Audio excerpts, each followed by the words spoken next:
میں نے جریر بن عبداللہ رضی اللہ عنہما کو دیکھا کہ انہوں نے وضو کیا اور اپنے موزوں پر مسح کیا۔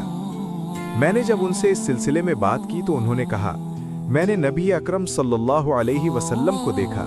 کہ آپ نے وضو کیا اور اپنے موزوں پر مسح کیا۔ میں نے ان سے پوچھا، آپ کا یہ عمل سورۃ المائدہ کے نزول سے پہلے کا ہے یا بعد کا؟ تو کہا، میں تو سورۃ المائدہ اترنے کے بعد ہی اسلام لایا ہوں۔ یہ حدیث آیت وضو کی تفسیر کر رہی ہے، اس لیے کہ جن لوگوں نے موزوں پر مسح کا انکار کیا ہے ان میں سے بعض نے یہ تعویل کی ہے کہ نبی اکرم صلی اللہ علیہ وسلم نے موزوں پر جو مسح کیا تھا وہ آیت مائدہ کے نزول سے پہلے کا تھا،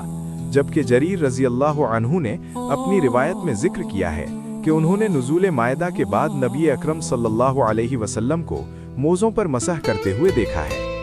جامع ترمذی